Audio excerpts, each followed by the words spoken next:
Բարև ձեզ։ Արար YouTube-յան Արիքի եթերում հայրենիք գիրակնորյա վերլուծական հաղորդաշարն է։ Ձեզ հետ եմ ես Վարդուհի Ծատուրյանը եւ իմ զրուցակիցն է այսօր Համերաշխություն կուսակցության նախագահ Սարգիս Ավետիսյանը։ Բարև ձեզ, պարոն Ավետիսյան։ Պարոն Ավետիսյան, մինչ մենք տեսնում ենք արտաքին քաղաքական դաշտում բավականին անհանգիստ ու մտահոգիչ լուրեր են, մեր ներքին քաղաքական դաշտը կարծես թե նախընտրական իր ամբողջ թափը սկսել է եւ ընտրություններին է պատրաստվում։ Խոսքս վերաբերվում է վարչապետին եւ մյուս ընդդիմադիր ուժերին, որոնք կարծես թե նախընտրական իրենց քարոզարշավը սկսել են։ Պատերազմ թե խաղաղություն, այսպես է կարծես թե հանդես գալիս վարչապետը, այս էլ որ երրորդ շաբաթն է, եւ այժմ նաեւ կանխատեսումներ է փորձում անել, եթե ընտրեն ընդդիմությանը, ապա պատերազմ կլինի, նույնիսկ ժամկետներ է փորձում ասելով, որ վերլուծում է ժամկետների մասին, միգուցե աշնանը։ Ինչ կարծիք ունեք առհասարակ։ Գիտեք, ես ճիշտն ասած վերջին ժամանակներս մտածում էի, որ այս իշխանությունները իրենց ղեկավարի գլխավորությամբ արդեն դադարել են կամ հասկացել են, որ չի կարելի ազգին պառակտել եւ այդ առումով ոնց որ իրենց ռեսուրսը սպառվել է եկեղեցու հետ կապված գործողություններից հետո։ Բայց ինչպես տեսնում եք, իրանք չեն փոխվում, իրանք նույնն են։ Այսինքն ոնց իրանք ծնվել են քաղաքական առումով պառակտիչ, նույն ձևի շարունակում են եւ անընդհատ նորանոր բաներ են գտնում։ Հիմա այն ինչ որ հիմա իրանք արտահայտում են, հենց դրա մեջ է տեղավորվում եւ այդ կոնտեքստում է, այսինքն խաղաղություն թե պատերազմ, այսինքն էլի պառակտում են հասարակությանը։ Իբր հասարակության մի մասը ուզում է պատերազմ, մի մասը ուզում է խաղաղություն։ Հասկանում եք ինչ աբսուրդի է հասնում այդ։ Այսինքն Հայաստանի Հանրապետությունում կա քաղաքացի, որ ուզում է պատերազմ։ Գիտեք, սա շատ վտանգավոր է։ Շատ վտանգավոր է, որ դա անում է երկրի ղեկավարը կամ այդ աթոռը զբաղեցնող անձնավորությունը։ Եվ օգտագործելով բոլոր լծակները, ինչ որ ինքը ունի, քարոզարշավ է իրականացնում, ընդ որում պառակտիչ քարոզարշավ։ Եվ հասարակությանը պառակտում է։ Ամեն ինչ կարելի է տեսնել այդ ելույթի մեջ։ Պետք է կարելի է տեսնել, որ հասարակությանը պառակտում են, կարելի է տեսնել, որ հասարակությանը վախացնում են, կարելի է տեսնել, որ մեր թշնամիներին հրավիրում են գործողության, ինչ որ ժամկետներ են ասում։ Այսինքն խառնել այս ամեն ինչը միայն այն պատճառով, որ ինքը ընտրվի, ինքը մնա պաշտոնին եւ կարևոր չի դրանից հետո երկրի վիճակը ինչ կլինի։ Ու այս իրավիճակում նախընտրական քարոզարշավը շարունակվում է։ Իհարկե գիտեք, որ օրենքով սահմանված ժամկետը դեռ չի սկսել, բայց քանի որ դրա սկիզբը հայտարարել է հենց իշխանությունը, այն անվան տակ իբր իրանց կուսակցության ներքին քարոզարշավ են անում, օգտագործելով պետական բոլոր լծակները, խախտելով բոլոր տեսակի բարոյական եւ իրավական մասերը օրենքի, օգտագործում են եւ հասարակությանը տրամադրում են իրար դեմ։ Գնում են եւ շատ բարձ մարդկանց ասում են, շատ պրիմիտիվ, շատ բարձ ասում են, եթե ինձ ընտրես խաղաղություն կլինի, ինձ չընտրես պատերազմ կլինի, ընդ որում բոլորի նկատմամբ նույն բանը ասում են։ Բացի թոշակների մասին էլ է շատ շահարկվում այս պարագայում նաեւ։ Դե բնականաբար, եւ թոշակներն են շահարկում, եւ առողջապահության հետ կապված աշխատանք է, որը պիտի իրենք անեին։ Իհարկե։ Այսինքն սա ինչ որ առավելություն չի։ Նայեք, հասարակ մի բան ասում, կառավարությունն է ընտրվել է եւ ինչ-որ ծրագրեր պիտի իրականացնի, չէ՞։ Ենթադրենք առողջապահության հետ կապված ինչ-որ լուծումներ են առաջարկել, դա ներկայացնում, որ դա իրանց բացառիկ շնորհքն է եւ իրանք ներկայացնում են, որ եթե մեզ չընտրեք, դա տես չի լինի։ Օրինակ փողոցները ասֆալտապատում են, դա ներկայացնում են, որ դա հենց իրանց կուսակցությունն է անում, այսինքն տպավորությունը այնպեսին է, որ իրանցից առաջ ոչ որևէ փողոց ասֆալտապատվել է, ոչ ճանապարհներ են սարքվել, ոչ կամուրջներ են սարքվել, ոչ քաղաքն է սարքվել, ոչ շենքեր են սարքել, ոչ էլ մարդիկ բուժումներ են ստացել, ոչ էլ առողջապահությունն է զարգացել, այսինքն ամեն ինչ կապում են իրանց հետ։ Հասարակության մեծ մասն էլ դա ընկալում է հենց այդպես, որովհետև մտածում են, որ դե հիմա իշխանությունն ասում է, հետո գիտեք ինչ են ասում են, որ բա դուք էլ արեք, դուք եք անում, ասեն քաղաքական ուժը ո՞նց պետք է տանի։ Դուք որ քաղաքական ուժ եք դա կարողանում եք անեիք։ Դուք այն վաղ որ ընդդիմադիր ուժ էիք,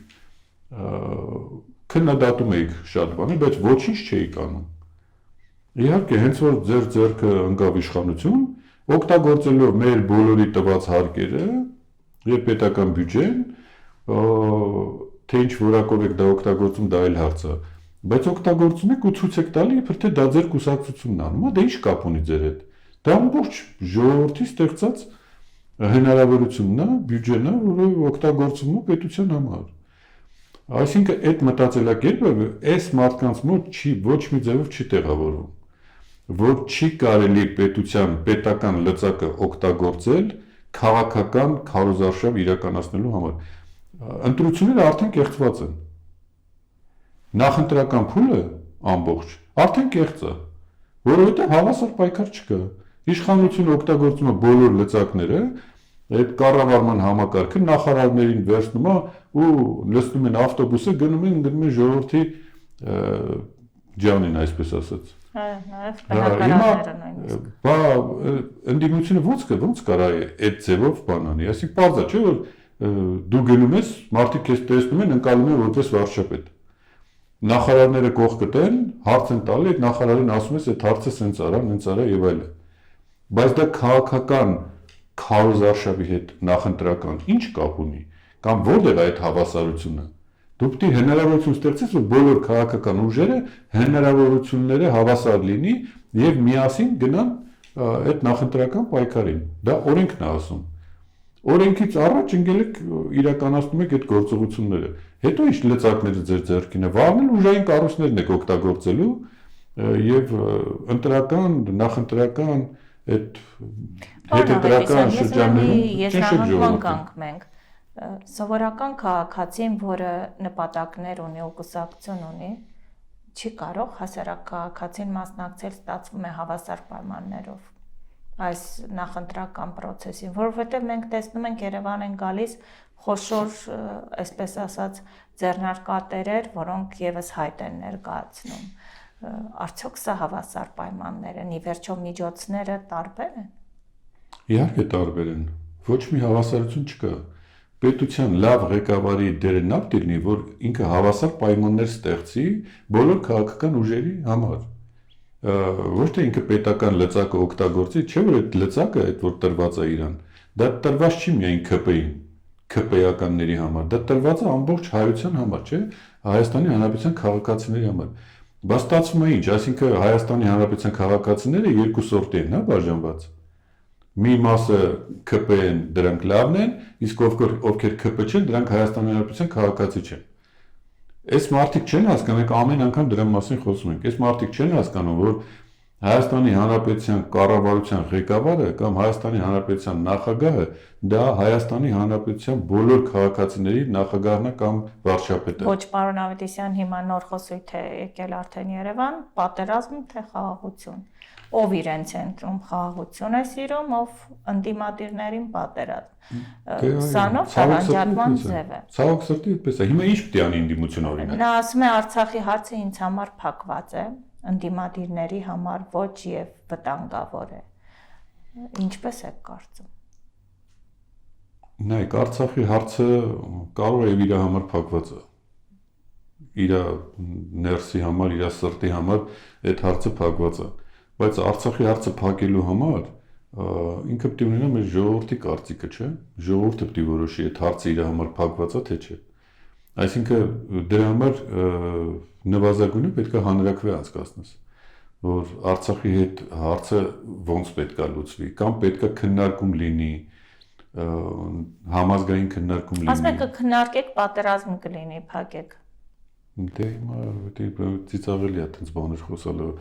դրա համար էլ հրհրում են եւ թուրքերը եւ արևելյանցիները։ Այսինքն ստացվում է մենք հարցերի շուրջ պետք է լռենք, այս խաղաղությունը ի վերջո ինչպես է ձեռք բերվել։ Հիմա վաղը երբ որ օրինակ ասենք այդ Ադրբեջանի ղեկավարը ենթադրենք ասաց, որ օրինակ Զանգեզուրը իմն է, Սյունիքը իմն է։ Հիմա մենք որ ասենք քոնը չի, ստացվում է պատերազմ ենք հրահրում։ Կամ ենթադրենք ասում է Սևանը իմն է, մենք որ ասենք այտենց չի, ստացվում է, որ մենք հրահրում ենք պատերազմ։ Բայց նրանց ուզած ինչ է, նայեք տեսեք ինչ են խոսում առավոտից իրիկուն։ Ասում են Սյունիքն էլ է մերը, Երևանն էլ է մերը, Սևանն էլ է մերը, ձեզ մի հատ փոքր ինչ որ հատված է, որ լավ պայք կթողենք ձեզ։ Հիմա մենք չխոսենք այդ մասին, ասենք ինչ տարբերություն Արցախը, Սյունիքը, Գեղարքունիքը կամ մի այլ մարզ։ Իմը ես ուզում եմ մենք միասին քննարկենք այդ երբանից Հայաստանի սուվերեն տարածքը դարձել է քննարկման առիթ։ Երբ մենք կարծում ենք Արցախյան հիմնախնդիր, լավ էլի ինչ որ միտեղ փորձում ենք մտածել, այո, խնդիրներ կան եւ պետք է լուծել, բայց Հայաստանի Հանրապետության սուվերեն տարածքում դարձնել խնդիր այդ երբանից է։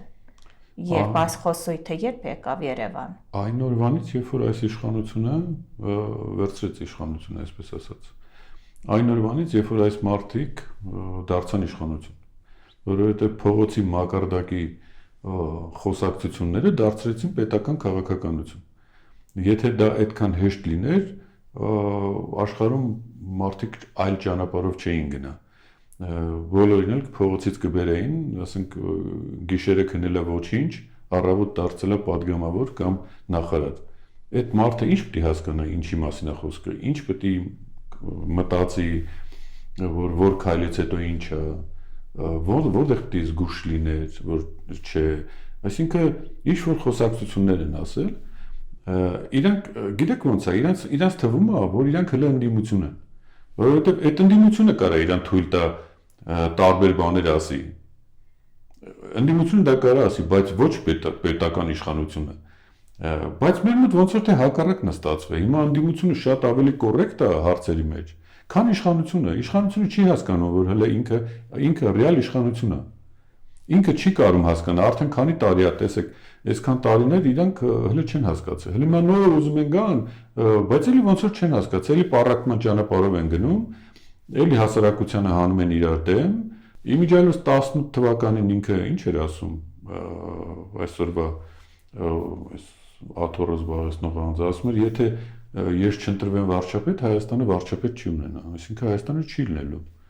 Հիմա էլ նույն բանն ասում է, եթե ինչ չընտրեք, Հայաստանը պատերազմի մեջ է մտնելու, պատերազմ ալնելու։ Իհարկե դա տենց չի։ Դա տենց չի, որ պետք է ժողովրդին բացատրել, պետք է հասկացնել, որ դա տենց չի, եթե թուրքերը ունենան հնարավորություն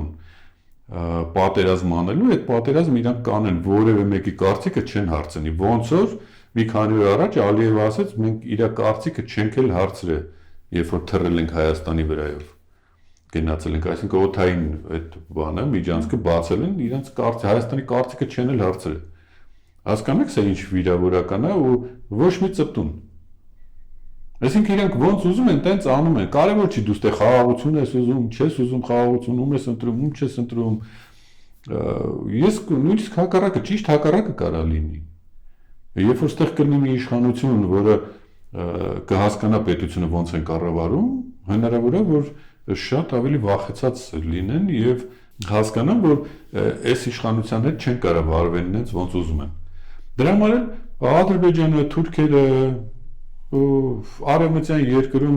այն ուժերը, որոնք մեր դեմ են, Ռուսաստանում այն ուժերը, որոնք մեր դեմ են, ամեն ինչ անում են, որ այս իշխանությունը նորից վերընտրվի։ Սա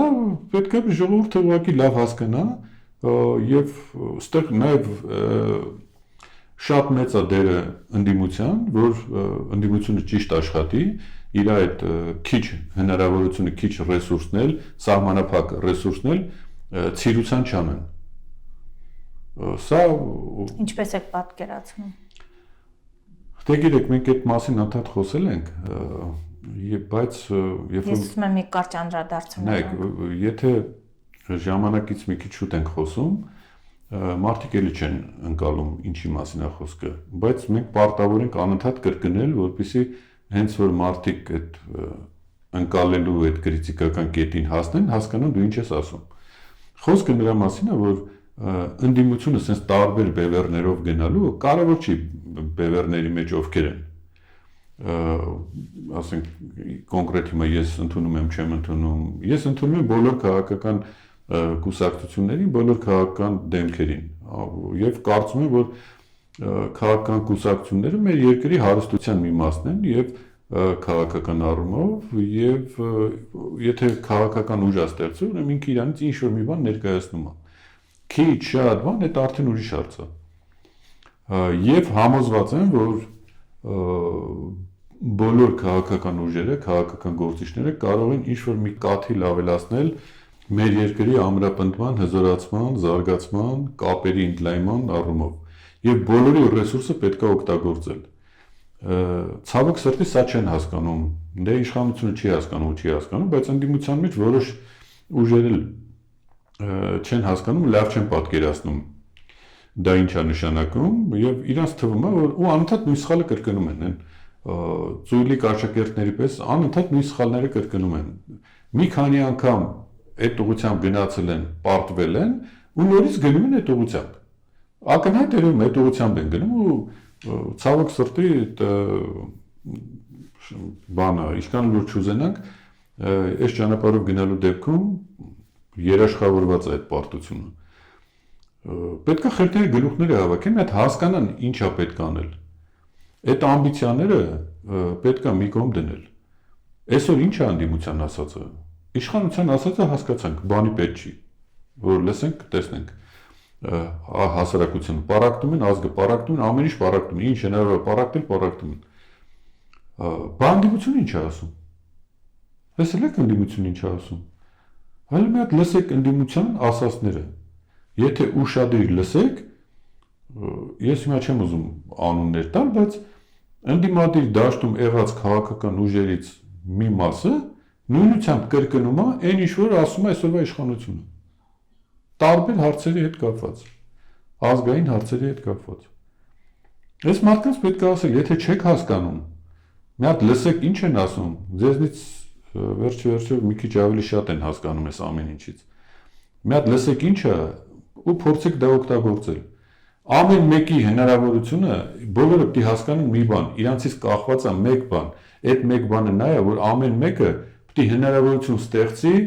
որ միասնական լինի թիմը, պետությունը միասնական լինի, որպեսզի մենք գնանք առաջ։ Մասնատված ոչ մի հնարավորություն չկա առաջ գնալու։ Մի քանի թևերով այսօր գնալ ընտրության նշանակում է ընդդիմության ձայները ուղղակի փոշիացնել եւ ամեն մի տոկոսը, ամեն մի ձայնը օգուտ բերի։ Ոչ թե ցիրուցան արվի այդ ամեն ինչը։ Ես չեմ հասկանում, այդ դժվար է այդ հասկանալ։ Ընդդիմադիր բոլոր թևերը կգնան ազգային ժողով ու ազգային ժողովում կձևավորեն այդ միասնությունը, դա տենց չի լինելու։ Դա ակնհայտ է, որ տենց չի լինելու։ Որովհետեւ իշխանությունը եթե Գյումրիի դեպքում պատրաստ չէր, այսօր պատրաստ է եւ ինքը դա թույլ չի տալու տենց լինի։ Միակ տարբերակը դրսում միավորվելն է, ու դա ճիշտն է, որ դրսում պետք է հնարավորությունները ստեղծվի միակ միասնական բռունցքով գնալ ճակատով, գնալ իշխանափոխության։ Ու ազգային, ներազգային համերաշխությունը նպաստելու է դրան, որովհետև դուք ոչ թե այնտեղ հայտնված ուժերով եք միանում, այլ դրսում եղած քաղաքական ուժերով եք միավորվում, որ գնաք այնտեղ։ Որովհետև այնտեղ ուզեք չուզեք, եթե տենց հնարավորություն ստեղծվի, այդ կոնսոլիդացիա պետք է լինի, որովհետև այդ ճգնաժամային կառավարությունն է ձևավորվելու, ուզենաք չուզենաք պետք է դա անեք։ Այդ թվում նաև իշխանությունը, այնտեղ ստիպված պետք է անեք դա։ Որովհետև այսօրվա սահմանադրությունը այն սահմանադրությունն է, որը պետք է, եթե չի բավարարում, պետք է հավաքվեք իրար գլխի կոնսոլիդացիա անեք, դա ուզեք չուզեք ելնելու է։ Պարոն Ավետիսյան, չեն գիտակցում այսքանը, թե գիտակցաբար են անում, որպեսզի ներկայիս իշխանությունը նորից վերարտադրվի։ Ես չեմ կարծում, որ գիտակցաբար են անում, պարզապես ամբիցիաներ ունեն, այդ ամբիցիաները չի թողնում, որ այս ամեն ինչը ինչ որ մեր երկրում հիմա կատարվում է։ Բայց հիմա չեն հասկանում, որ ընտրության առջև են կանգնած հայրենիքի պահպանում, թե ամբիցիաներ։ Այս ամեն ինչ որ հիմա Հայաստանում կատարվում է, սա այդ վատ իմաստով ամբիցիաների արդյունք է։ Սրանք բոլորը իրար նկատմամբ, մեկը մեկի նկատմամբ ինչ որ ատելության չափաբաժին ունեն, այս իշխանությունն էլ շատ լավ հասկանալով այդ ատելության չափաբաժին անընդհատ բորբոքում է, որպեսզի իրար ատեն հասարակության մեջ քաղաքական ուժերը, այդ հին ուժերին բոլորին լավ ճանաչում են, գիտեն ով ինչ հնարավորություն, ով ինչ կարողություն, բան եւ այլն, օգտագործում են, հանում են իրար դեմ, սրանք էլ գնում են այդ անում են։ Այդ ամեն ինչը այլապես այլ ձևի բացատրել, որ անընդհատ նույն սխալը կրկնում են, անընդհատ նույն սխալը նույն դեմքերով կրկնում են։ Ով ասաց, որ հիմա դուք հաջողելու եք։ Դա տես չի լինելու, որովհետև այսօրվա իրավիճակը բոլորովին այլ է։ Աշխարհաքաղաքական իրավիճակն էլ է այլ։ Այն ժամանակ, եթե այս պատերազմները չկար, այն ժամանակ, եթե Միացյալ Նահանգները ամիջական չէր մոտեցել մեր սահմաններին, չէր մտել այդ process-ի մեջ, հիմա արդեն ուրիշ է իրավիճակը։ Այն ժամանակ Իրանը հանգիստ էր, պատերազմ չկար, հիմա Իրանը պատերազմի մեջ է, ընդ որում ձեռքերը ազատ են տարբեր տեսակի պատասխաններ տալու եւ ինքը ոչինչ բանի առաջ չի կանգնի։ Հիմա իրավիճակը փոխվում է։ Այս իրավիճակում էլի նույն պատմությունը, էլի նույն ձևով, նույն տրամաբան, նույն խոսքերը, գիտեք, եթե ժամկետային բաները հանեք, կարող են հին բաները դնեն ու տենց գնան, ոչ մի քարոզարշավ պետք չի, որովհետև նույն բաներն են ասում։ Դա հետաքրքիր չի, ժողովուրդն էլ է հասկանում, չէ՞, ժողովուրդը խելացի է, վերջի այդ ամեն ինչը տեսնում է։ Հասկանում է, եթե մի բան չի ստացվել, մի անգամ, երկու անգամ, երեք անգամ լավ չի ստացվում, մի գնացեք այդ ճանապարհով։ Բայց հիմա իրանք գնում են այդ ճանապարհով, իբր թե իրանք այնքան խելոք են, դա հասկանում են, որը որից հետո է։ Բայց փորձը ցույց է տալիս, որ իրանք այդքան խելոք չեն։ Ամսի 8-ին կտեսնեք իրավիճակը ոնց կլինի, եթե այս սխալ ճանապարհով գնան, եթե չանեն ինչ որ մենք ասում ենք։ Որովհետև ակնհայտ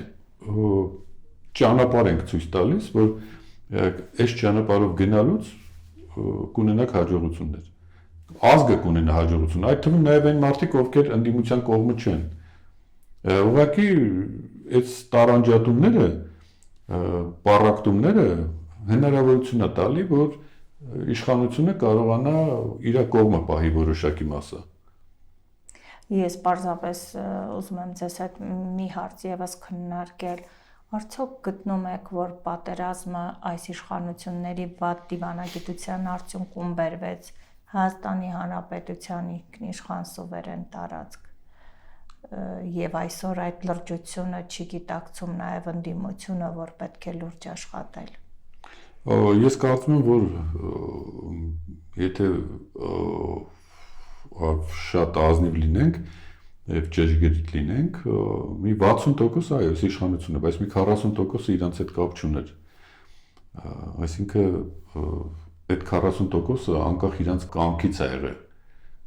Աշխարհաքաղաքական process-ները այնպիսին էին, որ այդպես ստացվեց։ Բայց մի 60% իրանք արեցին, իրանք չհասկանալով կամ պրոֆեսիոնալ չլինելով կամ պատահաբար մտան ինչ-որ բաների մեջ ու արդյունքում ունեցանք այն ինչ-որ ունենք։ Բայց որ իրավիճակը փոխվել էր եւ տարածաշրջանում եւ աշխարհում, այն որ ԵՀԿ Մինսկի խումբը պարտադրում էր արդեն, որ պետք է ինչ-որ որոշում կայացվի, դա ակնհայտ էր։ Դա ակնհայտ էր, որ Հայաստանը պետք է ինչ-որ զիջումների գնար։ Բայց պատերազմ բերելու մասով, այդ մասով բնականաբար այս իշխանությունները մեծ ավանդ ունեն, որովհետև ոչ թե գնացին ուղղակի զիջումների, այլ գնացին պատերազմի։ Պատերազմական գործողությունները սկսվեց այն ժամանակ, բոլորս գիտենք դրա մասին հիմա բան չի, երբ որ հայտարարությունները արվեց ու դրանից հետո սկսեց պատերազմը։ Կար տարբերակ, այդ մասին նաև խոսել է ինքը վարչապետը ազգային ժողովում, երբ որ ասաց, այս ամեն ինչը կարայինք անենք առանց պատերազմի։ Բայց այն ժամանակ դուք կասեիք, որ ես դավաճան եմ։ Դե հիմա գնացինք պատերազմի, կռվեցինք։ Շատ բարձ պրիմիտիվ մի հատ բան։ Լավ, ինչպես գտնելի վերջո այս թնջուկի ամբողջ լուծումը եւ դուք պարբերաբար ասում եք միասնություն, ի վերջո չեն գալիս։ Գնում ենք ընտրությունների, որ ինչ։ Ես միասնության մասին չեմ ավելի շատ խոսում, այլ համերաշխության մասին, որովհետեւ համերաշխությունը դա պարտադիր պայման պիտի լինի մեր համար։ Անկախ նրանից, որ մեր կարծիքները տարբեր են, մեր ծրագրերը տարբեր են, բայց մենք պիտի համերաշխության մթնոլորտում դա իրար հետ քննարկենք, որովհետև ոչ ոք երաշխավորված չի, որ ինքը վերջնական ճշմարտությունն է ասում։ Նա ինքը պիտի ստեղծի մի ընդհանուր մթնոլորտ համերաշխության, որտեղ քննարկվեն հարցերը։ Դա ոչ իշխանությունն է անում, ոչ ընդդիմությունն է այսօրվա։ Երկուսն էլ չեն անում։ Իշխանությունը ատելության քարոզ է տարածում անընդհատ հենց մի քիչ հանգստանալու ժողովուրդը նորից ինչ-որ մի հատ պարակտիչ գործողություն են մտցնում, ընդդիմությունը դրան պատասխանում է։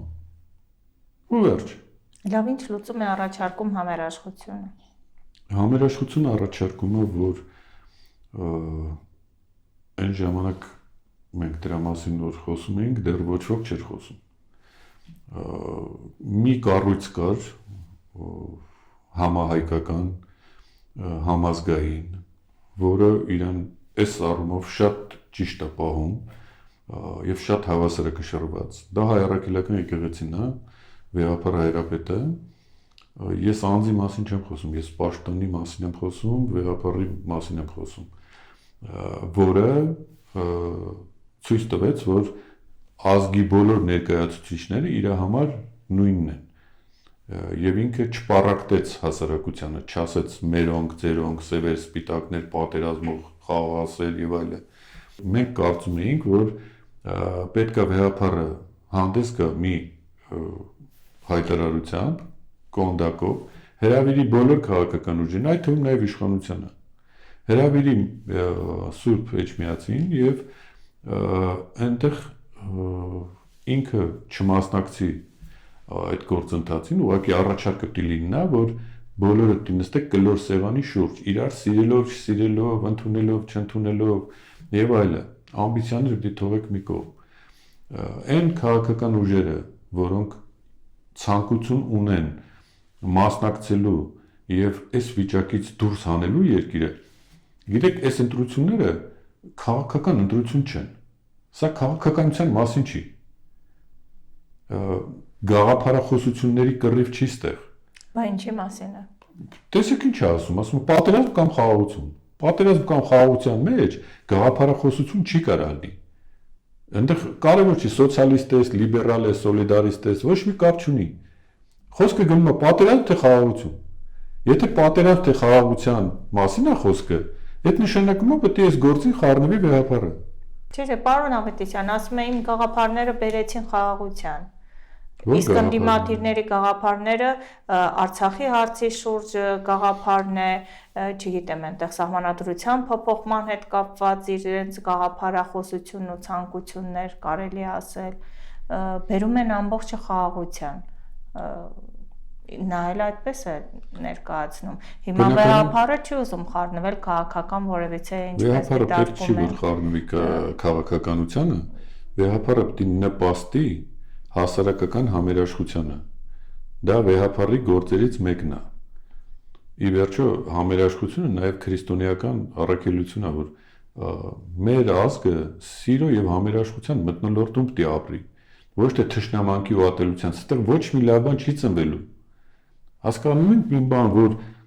ատելության մթնոլորտում ոչինչ չի կարող պարակտել հասարակությանը, գիտեք ինչ է նշանակում։ Հիմա ասել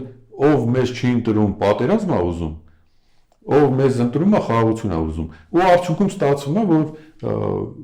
մի 40 քանի տոկոս այս կողմն է ընտրում, մի 40 այն կողմն է ընտրում, մի 20-ը, չգիտեմ, չեզոք է անում, կամ պարզապես իրենց այս ամբողջ իշխանավարման ընթացքում մենք անդադ ընտրություն ենք կատարում, օգնել են սևեր, սպիտակներ եւ այլն։ Խոսքը դրա մասին է։ Այդ սև ու սպիտակի հեղինակները հիմա, այդ որ այդ մցրեցին, ինչի համար դա արեցին։ Ոնց կարելի է այդպես բան ասել պետության մեջ, նույն ազգի մեջ, ոնց կարելի է ասել սևերը ու սպիտակները, մերոնք, ձերոնք, նախկիններ, ներկաներ։ Հիմա այդ պատերազմով եւ բան, խաղաղություն։ Այսինքն եթե այս ազգի մի մասը գնաց ընտրեց ընդդիմությանը, ուրեմն պատերազմ ուզող են, հա։ Այդ պատերազմ ուզողները, պատերազմ հրահրողները քրեական օրենսգրքով պետք է ենթարկվեն պատասխանատվության, այսինքն ազգի մի 50%-ին պետք է դատել այդ տրամաբանությամբ։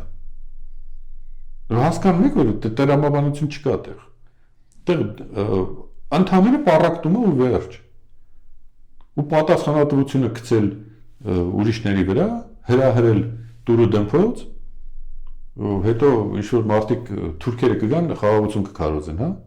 Այդ տրամաբանությունն է, այդ դրանով ենք մենք աշխատում։ Ոչ ոք իրավունք չունի այսօր մի կողմ քաշվի, սկսած այդ մտավորականությունից, եթե իհարկե կա, մնացել են, մտավորականությունից, հայ առաքելական եկեղեցուց, իր հոգևոր առաջնորդով, քաղաքական բոլոր կուսակցությունները, որովհետև այս process-ի մեջ առաջի գծում քաղաքական ուժերն են, բոլորը պետք է հավաքվեն, հարցին լուծում տան, այս մեր ազգը պետք է այս վիճակից դուրս գա։ Այստեղ այս վիճակից հանելու մասին է խոսքը։ Հիմա եթե սրա մասին չեն մտածելու, ամեն մեկը մտածում է ոնց մի հատ մանդատ փոկի միտեղից փախցնի, դա լավ բանի չի բերելու եւ ճանապարհը մենք ցույց ենք տալիս ոնց պետք է անել ու ինչ պետք է անել, ավելի մանրամասը կարանք այդ ներկայացնենք, բայց հիմա դրա ժամանակը չի, բայց պետք է հասարակությունը հասկանա, որ պետք է պահանջել, որ այս վիճակից երկիրը հանեն, ոչ թե պառակտում մտցնեն։ Մարդիկ պետք է հասկանան, որով չի կարելի մարդկանց բաժանել տարբեր մասերի, ընդ որում դա անում է պետությունը։ Դա եթե անի ընդդիմությունը, դա ուրիշ բան է։ Ընդդիմությունը պատասխանատու չի այդ ամեն ինչ, լծակներ իր ձեռքում չի, բայց եթե պետության ղեկավարն է դա անում, դուք պատկերացնում եք, չէ՞ ինչ է ստացվում։ Հիմա օրինակ եկեղեցու վրա շատ ավելի երևացող է։ Հիմա պատկերացրեք, ասենք ինչ-որ հոգևորականներ կան, որ խոսում են կամ հավատացյալներ կան, որ տարբեր մտքեր են արտում։ Եթե հանգած վեհապերը անցներ մի ուժի կողմը, ասենք այդ մարդկանց կողմը ու սկսեր այն մյուս մասին, այսպես ասած, հոտին սկսեր քննադատել։ Դուք պատկերացնում եք ինչ կլներ վիճակը։ Որովհետև ինքը ասենք այս պայեն վեհապարա, ու ինքը սկսի պառակտել ազգին, ինչ կստացվի։ Նույն բանն է, բա պետության ղեկավար ես։ Պետության ղեկավարը ոնց կարա պառակտի հասարակությանը։ Ինքը մեկ-մեկ բան է անում, սկսում է խոսել այդ մասին, զգում ես, որ ոնց որ թե մտածում ես կարող է հասկացել այն ինչ-որ բան։ Ասում է, որ պետք է այդ պառակտիչ խոսքերը բաները մի կողմ դնել, բան հայոյանքը մի կողմ դնել, բան, բայց երկու օր հետո նույն ձևի շարունակում է։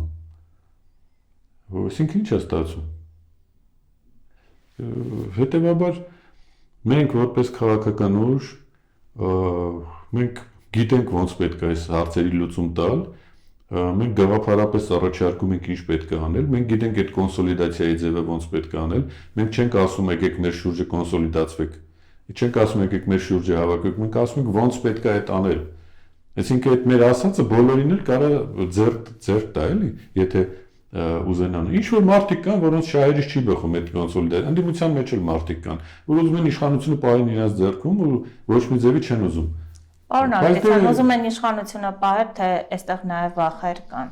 որովհետև նոր ուժերն էլ նաև վախենում են հների կողքին կանգնել կամ հները կանգնեն, որպեսզի ժողովրդին կասեն, հա, տեսակ միասին էին այս ուժերը եւ այդ մտավախությունից ելնելով փորձում են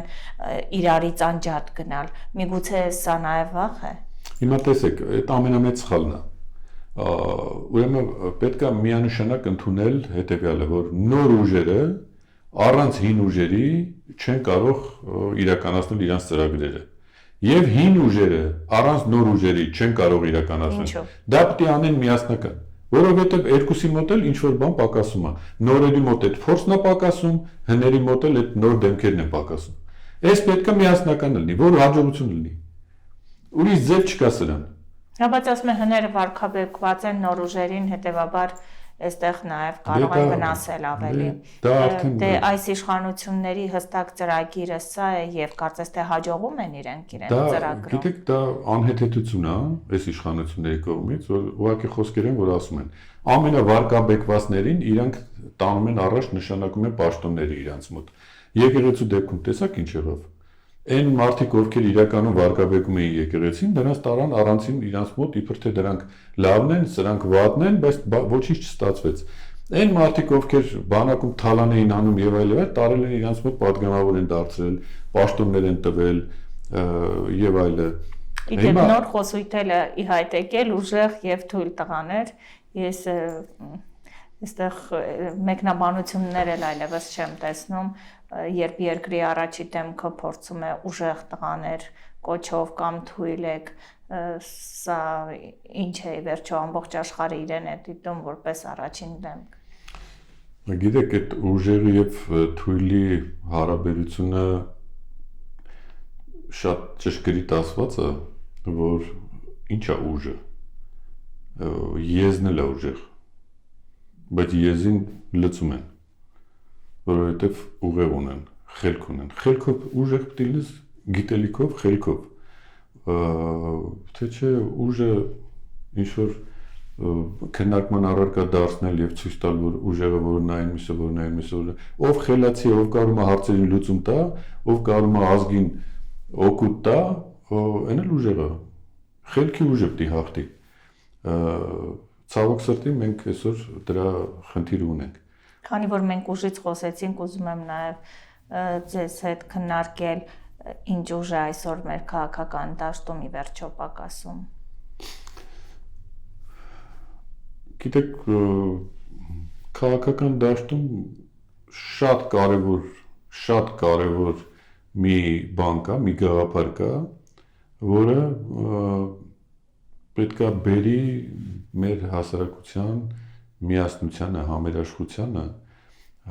եւ պոտենցիալի օգտագործմանը, որովհետեւ եթե մենք չկարողացանք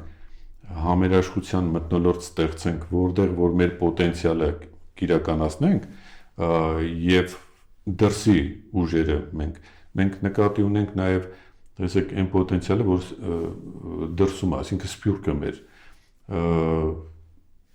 ժամանակին երամիասնությունը, չէ՞, Հայաստանը, Արցախը եւ Սփյուռքը, դա էր Հայաստանին կշիռ տալի, դա էր այն, որ Հայաստանի հետ հաշվի էին նստում։ Հայաստան առանց Արցախի, առանց Սփյուռքի ոչինչ է։ Ինքը այդ տարածքում այս փոքր բնակչությամբ ոչ մի բան է։ Պատկերացրեք, որ 3-4 անգամ ավել մարդ, այսինքն 3-4 անգամ ավել պոտենցիալ Սփյուռքում է, քան հայրենիքում։ Հիմա եթե մենք դա չօգտագործենք, իսկ դա կարող օգտագործվի մի դեպքում, երբ որ համերաշխության մթնոլորտ կա, երբ որ բոլորս միասնական մտածում ենք երկիր այս վիճակից հանելու, Սփյուռքն էլ ներգրավում է այս process-ի մեջ։ Համոզված եղեք, բոլոր հարցերը հերթով կլուծվեն։ Արցախն էլ մերը կլինի, շատ հարցեր էլ կլուծվեն, Արևմտյան Հայաստանի հարցերն էլ կլուծվեն։ Այդ երբ որ մենք կարողանանք մեր պոտենցիալը օգտագործենք, դրա փորձը կա, չէ՞, գիտենք, չէ՞, տեսել ենք այդ հնարավորությունը գիտենք։ Մենք այսօր մեր պոտենցիալի 0.1%-ն անգամ չենք օգտագործում։ Եվ հետո խոսում ենք, ասում ենք մենք թույլ ենք, թույլ չենք։ Մենք աշխարհի հզորագույն ազգերից մեկն ենք։ Եթե աշխարհում մի 4-5 ազգ կա, դրանցից մեկը մենք ենք, կազմակերպված հզոր եւ պոտենցիալ ունեցող։ Պարզապես այս համերաշխության միասնականության բացակայությունը եւ պատահական չի, որ մեր բոլոր ճշնամիները մեզ տրոհում են, պառակտում են, որ մենք միասնական չլինենք, որովհետեւ շատ լավ գիտեն, հենց հայերը միասնական եղան, ոչ ոք չի կարող իրանց ախտի։ Բարի պարոն Այտիսյան, մեր ժամանակը սպառվեց, իսկ դուք հարգելի հետևորդներ մնացեք խաղաղությամբ, գիտենալով, որ մեր ուժը մեր միասնության մեջ է, մեր ուժը համերաշխ լինելն է միմյանց հետ, մնացեք խաղաղությամբ։